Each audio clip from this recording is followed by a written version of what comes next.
네, CBS 라디오 박정현 판사부 함께하고 계십니다. 한동훈 전 장관이 국민의힘 비대위원장으로 추대되면서 기대부터 또 과제까지 여러 전망이 나오고 있습니다. 민주당에서는 그러나 대통령의 아바타다, 더 강화된 용산의 힘이다 이렇게 비판을 하고 있는데, 더불어민주당 박주민 원내수석 부대표를 모시고 또 한동훈 비대위에 대한 평가, 그 당내 현안까지 짚어봅니다.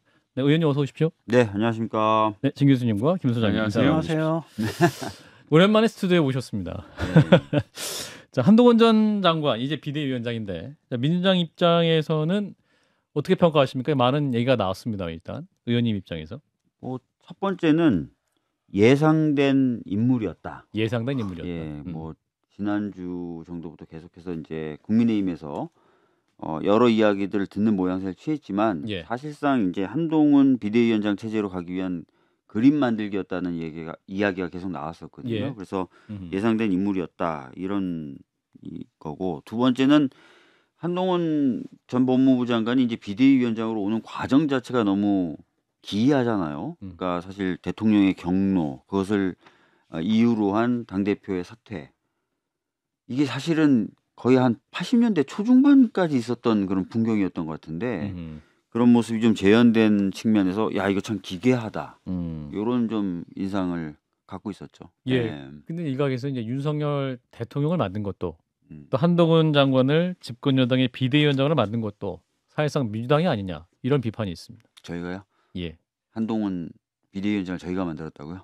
그러니까 이제 여태까지 결과적으로 보면 이제 그 선을 그 국회에서, 전까지 쭉 예. 보면 국회에서 민주당 의원들이 특히 철험회 의원들이 굉장히 활약을 하지 아, 않았습니까? 이분을 띄워주느라고. 그런 그동안 측면의 예. 이야기신가요? 예. 그래서 다양한 좀 평가가 있을 것 같은데요. 예. 윤석열 대통령이 가장 아끼는 사람 중에 하나이기 때문에 대통령이 당을 장악하려고 했으면 언젠가는 이런 수순으로 쓰일 수 있을 만한 사람 중에 하나긴 하죠. 한동훈 장관이. 네. 예. 근데 그 시기가 너무 빠르다는 지적도 있고, 그거는 이제 굉장히 당이 급했던 것이 아닌가라는 진단도 있습니다. 사실은 이제 국민의힘이 최근에 여러 가지 좀 어려움을 겪으면서 예. 한동훈이라는 카드가 좀 일찍 쓰인 측면이 좀 있죠. 예. 근데 이제 금태섭 전 의원에 속한 새로운 선택에서 이 네. 법무장관의 정치 활동을 금지하는 법안을 추진하겠다고 하는데, 이 부분 어떻게 보면 생각을 막을 수 있느냐, 어떤 자유로운 활동 자체를 막을 수 있는 법으로 강제할 수 있는 부분인가라는 판단도 있습니다. 의원님 입장에서 어떻게 사실 보십니까? 공무원의 정치적 중립 의무나 이것은 국가공무원법이라든지 지방공무원법이지 다 들어가 있는 것이고요. 예. 그리고 헌법에도 규정되어 있는 내용입니다. 그래서 새로 뭘 어떻게 법에다 넣어야 될지가 좀 의문스러운데, 예. 워낙 이번에 이제 법무부 장관이 보여줬던 한 전 법무부 장관이 보여줬던 행보가 정치인으로서 행보를 특히 막판에는 엄청나게 세게 보여줬지 않습니까? 예. 그리고 특히 이제 법무부 장관의 신분이 유지된 상태에서 특정 정당의 비대위원장으로 막 거론이 되고, 예. 거기에 대해서 또 자기가 또 정치적 메시지를 내고 하는 모습이 상당히 낯설어 보이긴 했죠. 낯설어 보인다. 예. 민주당 입장에서 그래서 한나땡이다, 한동훈 나오면 땡큐다라고 했는데 실제로 그렇습니까? 속으로는 또 약간은 두려움이 있다라는 진단도 있습니다. 한동훈 장관이 나오면 무조건 고맙다 이렇게 평가하는 건 좀 제가 봤을 때 좀 뭐라 그럴까요? 좀 전략이 좀 부족한, 또는 누가 자꾸 그런 얘기하는 거야? 그래요? 원내 수석 부대표께서 평가인 것 전략이 같고요. 안 좋은 거라고 말씀하시면 누가 자꾸 그런 말씀하시나요? 글쎄요, 일부 의원들이 그렇게 얘기하시는 것 같은데, 예. 저희들은 여러 가지 변수나 상황에 대해서 당연히 대비해야 되기 때문에 그런 예. 식으로 편하게 말씀하는 거는 조금 안 맞을 수 있다고 생각하고요. 예. 대신에 이제 한동훈 전 장관이 굉장히 새로운 인물이다, 새롭게 뭘 할 것이다라고 막연히 기대하는 분들에 대해서는 예. 저희들이 좀 강한 메시지를 좀 내야 된다는 생각은 있습니다. 그러니까 특히 이제 국민의힘 최고위원 중에 몇몇 분들은 대통령에게 쓴소리가 가능한 사람이다라든지 예. 기존의 정치인과 다른 모습을 보여줄 것이다, 이런 얘기들을 편하게 하시는데, 예. 저는 사실 거기에 동의하기는 참 어려워요. 쓴소리 안 할 것이다? 못할 것이다? 첫 번째가 아까도 말씀드렸지만 이 한동훈 전 장관이 비대위원장으로 오는 과정 자체가 이미 정상적인 과정이 아니에요. 그 과정을 떼놓고 생각하기 어렵지 않습니까? 예. 대통령에 의해서 길이 만들어졌고 대통령에 의해서 돌이 치워졌고 그 상태에서 온 거 아닙니까? 예. 굉장히 아주 과거 회귀적인 모습을 보여주면서 또 정당 민주주의라든지 이런 걸 파괴하면서 온 것이기 때문에 예. 결코 좀 새 정치의 모습이다. 이렇게 볼 수가 없어요. 오히려 퇴행적 모습인 거죠. 예. 그런 말씀 좀 드리겠고, 그 다음에 이제 이제 뭔가 좀 기존에 국민의힘이 가지고 있었던 어려운 점, 또 혁신의 가장 핵심적인 부분으로 지적됐던 게 대통령과의 관계 설정일 텐데, 예. 그런 부분이 과연 그런 과정을 통해서 온 사람이 할 수 있는 것인가? 해봤자 그건 저는 아마 전략적 시도에 불과할 것이다. 전략적 시도는 건 보여주기. 뭡니까? 아, 그러니까 약속 대련? 예, 뭐 그런 것 같은 거죠. 요 정도까지는 네가 해. 그건 절대 안 돼라든지. 그리고 특히 레드라인이 있고 이제 못 특히 넘어가게 내가 한다. 부탁한 부분은 아하. 확실하게 해. 이런 식의 어떤 그림이 그려지지 않을까 싶은 부분이 있어요. 예. 그 민주당에서 자꾸 그렇게 디폴트 값을 그렇게 깔아주잖아요. 음. 이분이 약간 튀는 발언을 했을 때 오히려 돋보인다는 거예요. 오히려 긴장을 한 다음에 긴장을 네. 하고 있다가 뻔한 모습을 보이다 봐라 이렇게 나가야 되는데. 예. 그래서 저는 좀 이런 얘기들을 오늘 많이 했어요. 그러니까 오히려 한동훈 장관에게 좀 숙제를 내주는 얘기를 좀 했어요. 예를 들어서 그러니까 디폴트 값을 좀 숙제로 맞추기 위해서 예를 들어서 오늘도 저희가 운영위 소집을 요구했어요. 국회 운영위원회. 예, 근데 역시나 반대했고 대통령실에서 아무도 출석을 안 했습니다. 예. 사실 지금 대통령실이 여러 난맥상을 겪고 있다는 지적이 있어 와서 예. 점검을 할 필요가 있다라고 느끼시는 국민분들이 굉장히 많거든요. 심지어 여당 의원들조차도 대통령실 좀 이상하다고 얘기하는 의원들이 많을 정도로. 예. 자, 그러면 한동훈 비대위원장에게 제가 그렇게 얘기했습니다. 뭔가 진짜 혁신을 하기 위해서 왔다면 특히 당과 대통령실의 관계를 바로 잡아야 되는 숙제가 있으니 예. 운영위부터 좀 정상화해달라. 국회 운영위원회. 이게 하나의 시금석이 될 것이다. 이렇게 얘기를 했거든요. 예. 그리고 우리 원내대표 같은 경우는 오늘 최고위원 발언에서 한동훈 비대위원장 환영하고 잘해주길 바란다라고 하면서 대신 숙제를 몇 가지 얘기했어요. 예를 들어서 지금 이태원 특별법 같은 경우 예. 이런 것들을 받아줘야 되는 거 아니냐. 그다음에 쌍특검법에 대해서 근거 없는 부정 이런 거는 좀 아니지 않냐. 그다음에 대통령실 관여 의혹이 끊임없이 지금 제기되고 있는 해병대원 사망 사건에 대한 국정조사 수용이라든지 예. 이런 것들은 해줘야 국민이 기대하는 한동훈 장관의 모습 아니겠냐, 비대위원장의 모습 아니겠냐 이렇게 예. 숙제를 쭉쭉쭉 내줬거든요. 예. 이런 걸 이제 어떻게 하는지를 한번 보면 될 것 같고 숙제를 진짜 해주면 저희 당으로서도 고맙죠. 근데 이제 한편으로는 뭐 국힘에서는 사실 이분이 이제 70년대생이잖아요. 네. 73년생. 73년생이고 네. 이른바 우리가 옛날에 X세대라고 불렀던 그 세대고 네. 그다음에 지금 이제 민주당의 주류가 되는 운동권 그 이후 세대란 말이죠. 네. 우리 대학교 기억나시죠? 막 데모하는 분위기였던 네. 갑자기 X세대로 가면서 굉장히 당혹했던 기억이 아직도 네. 저도 나거든요. 제가 X세대입니다. 바로 그 근데 그 청취자들이 깜짝 놀라십니다. X세대이셨어요라고. 그 윗세대로 지금 X세대입니다. 예. 밝혀지는데 문제는 뭐냐? 지금 이제 민주당 같은 경우에는 86세대 정치인들 그리고 올드보이들도 막 총선 귀환하고 막 이렇단 말이죠. 네. 적어도 국힘에서는 장제원, 뭐 김기현 이런 분들이 결단을 내렸는데 네. 지금 민주당에서 그런 모습을 보이는 사람이 없고 심지어는 뭐 임종석 같은 분 나와가지고 뭐 새 시대를 여는 문이 되겠다는 지금 이상한 얘기하고 네. 있단 말이죠. 네. 위기의식을 좀 느껴야 되지 않나요? 그러니까 뭐 우리 당이 새로운 모습을 못 보여준다라는 지적에 대해서는 저희가 겸허히 들어야 될 부분이 틀림없이 예. 있는 것 같습니다. 예. 반면에 근데 제가 아까도 말씀드렸는 것처럼 뭐 김기현 대표가 물러나는 과정이 혁신의 모습이었습니까? 아니면 구태로의 회귀의 모습이었습니까? 대통령이 경로하니 당대표가 물러나더라. 이건 이제 총재가 있고 총재 권한대행이 당을 맡았었던 때하고 거의 비슷한 모습 아닌가라는 생각이 예. 들고 아까도 말씀드렸지만 한동훈 전 법무부 장관 비대위원장으로 오는 과정과 광경도 이게 당원이 막 민주적으로 선출하고 이런 게 아니라 대통령에 의해서 사실상 만들어진 길을 따라서 오는 과정이기 때문에 예. 이분의 물리적이고 신체적인 나이가 어리다고 해서 이제 혁신이다. 이건 좀 아닌 것 같고 만약에 진짜 이런 식으로 경쟁해야 된다고 이런 식의 경쟁을 해야 된다고 우리 진 교수님이 말씀하시면 우리도 누군가가 센 분이 야 당대표 마음에 안 드니까 나가 이런 당대표가 갑자기 물러나는 거예요. 당원이 뽑은. 예? 그렇게 되고 야 다음 비대위원장 누가 하는 게 좋겠는데 그럼 그 사람이 하고 저희 당도 그렇게 해야 된다는 말씀이신지 그건 아니잖아요. 저는 그래야 된다고 보거든요.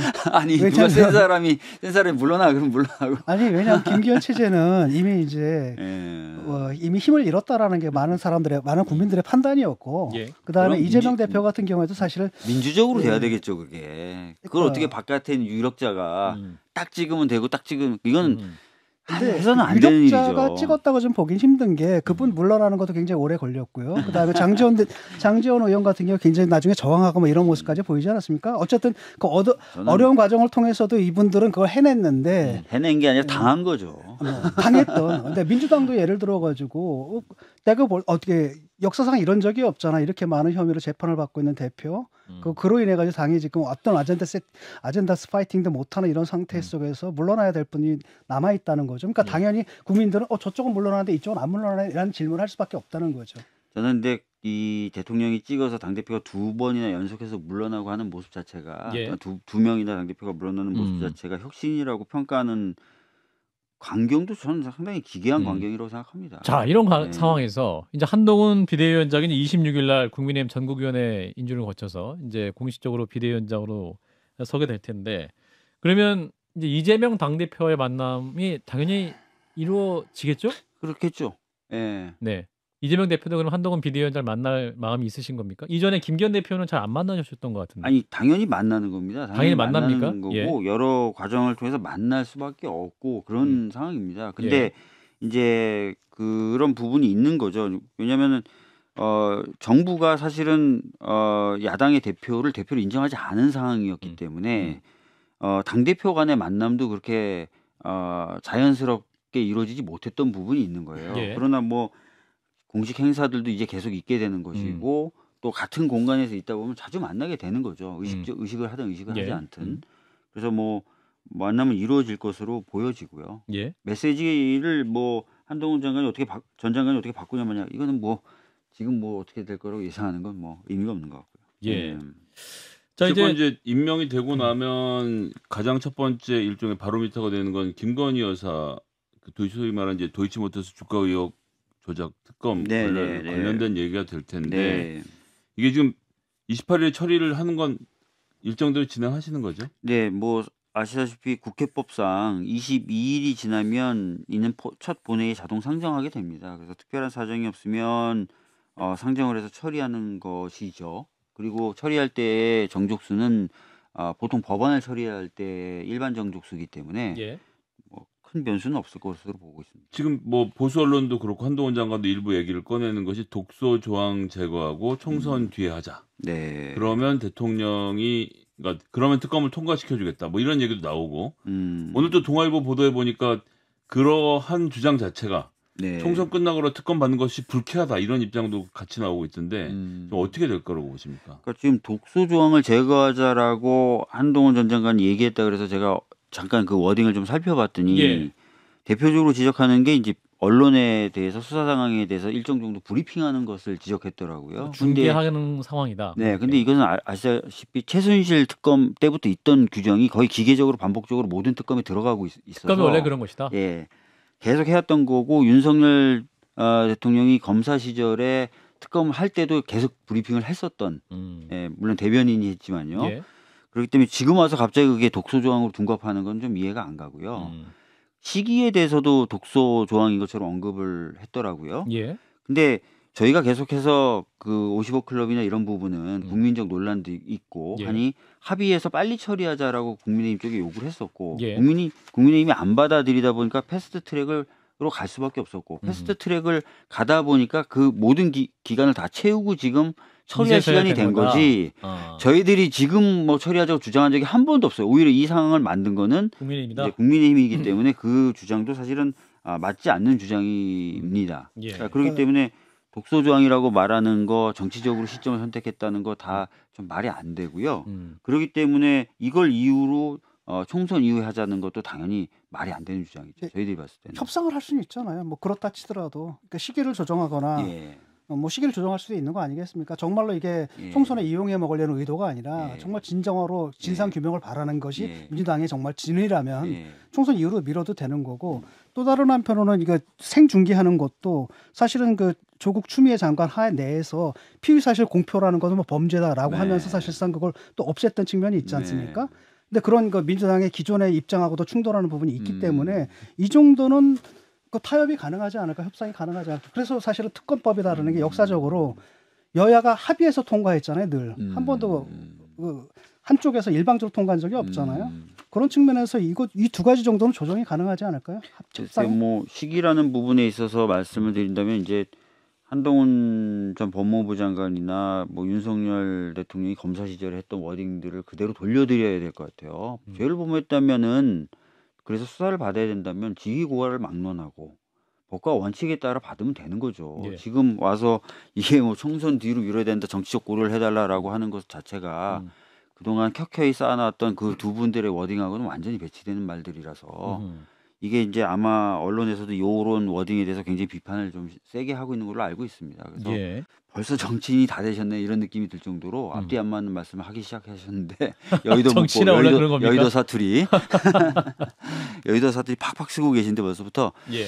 이런 거는 좀 오히려 그동안에 했던 말하고 너무 안 맞으니까 본인이 좀 접는 게 오히려 맞을 것 같아요. 오히려 받아라. 예. 이거 뭐 굳이 그렇게 그 총선에 이용 항목을 그 의도가 아니라면 그 다음에 사실 상대가 뭐냐 이걸 받아야 할 상대가 총선에 이용당하는 부분에 대해서 상당한 부담감을 느낀다면 교수님 총선에 가까운 시기에 법이 통과되도록 국민의힘이 만들어 놓고 이제선 또 총선에 가까운 시기에 법이 통과되려고 하니까 또 안 된다 그러고 다 국민의힘 마음대로 해야 되는 겁니까? 그건 그 문제고 예컨대 아니 그럼 진작에 받아서 빨리 통과시켰으면 아니 끝났을 텐데 다 끝나고 총선에 영향 미치지 않을 텐데 상황을 이렇게 만들어 놓고 이제 와서는 또 상황이 이러니 다시 늦춰달라고 그러고 이건 뭐 자기네들 원하고 편한 대로만 다 하겠다는 건데 일단은 그러면은 어떻게 입법을 그렇게 합니까? 이 부분에 대해서는 타협할 여지가 없다는 거죠. 그럼 이제 일각에서는 이제 내년 4월 총선이 이제 모든 것이 블랙홀에서 이제 김건희 특검 이걸로 이제 하나로 수렴될 것이다라는 이제 그런 우려도 많은데 그럼 어떤 수순을 갑니까? 28일 날 국회 의결이 되고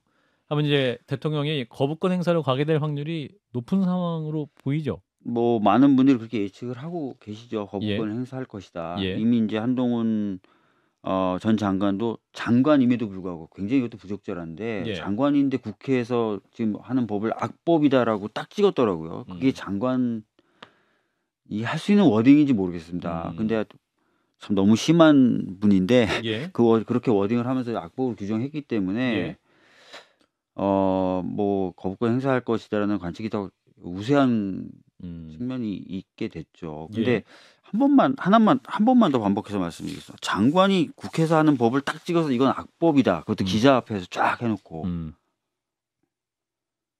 본 적이 없습니다. 예. 그 만약 정치도 하셔는 안 되는데 사실 이런 분은. 재의결하게 되면 이제 일각에서는 국민의힘에서 이탈표가 나올 수 있다. 왜냐하면 이제 내년 총선 공천이 그 뭐랄까요? 이제 안 될 것 같은 분들이 국민의힘 내부에서도 이탈표가 나와서 이 부분이 또 새로운 차원으로 전개될 수 있다라는 전망도 있습니다. 의원님 어떻게 판단하십니까? 글쎄 뭐 국민의힘에서 어느 정도의 원심력이 작용할지는 모르겠어요. 근데 불안감들은 갖고 계신 것 같더라고요. 제가 국민의힘 의원님들 이탈표에 대한 이탈표는 만나서 불안감? 얘기해 보면 이탈표가 있어요. 그러니까 두 가지 측면인데요. 첫 번째 측면은 당대표가 좋든 싫든 당원과 의원들의 선택을 받은 당대표가 2번이나 대통령에 의해서 쫓겨났다는 의혹을 받고 있잖아요. 불만이 많아요.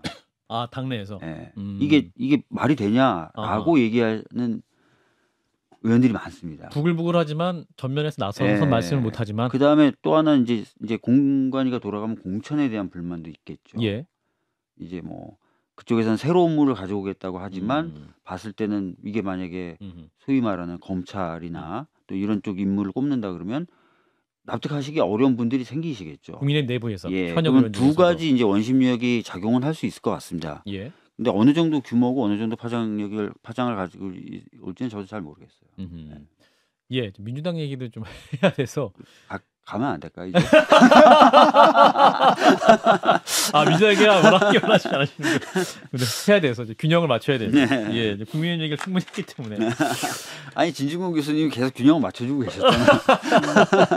이낙연 전 대표 신당 추진 행보 어떻게 보고 계세요 지금? 이게 실제로 하실까요 이분이? 글쎄요. 지금 보면 당에서의 분위기는 정말 걱정하는 분위기가 많거든요.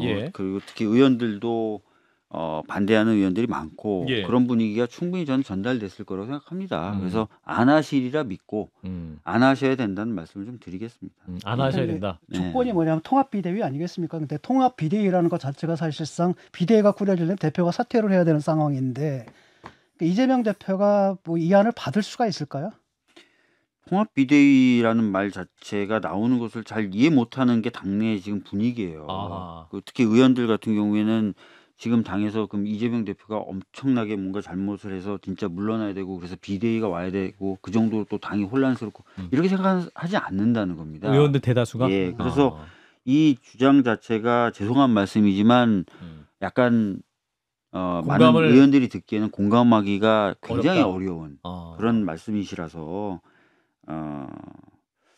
왜 이런 말씀을 자꾸 하시는지 잘 모르겠다라는 말씀 좀 드리겠습니다. 실제로 그분이 뭐 신당 창당을 하기 위한 실무를 뭐 진행 중인가요? 아니면 이제 말로만 그렇게 하고 계신 건가요? 죄송한 말씀인데 제가 사실은 이제 이낙연 전 대표님 측하고의 교류나 이런 건 없고요. 예. 제가 이제 물어 뭐 건너 들을 수밖에 없는 상황인데 말을 들어보면 분분하더라고요. 분분하다. 그러니까 여름부터 뭔가 하셨다고 얘기하시는 이미? 분도 있고 아니다 그냥 말씀만 저렇게 하는 거다라는 분들이 있고 해서 정확하게 저는 파악은 못하겠습니다. 예.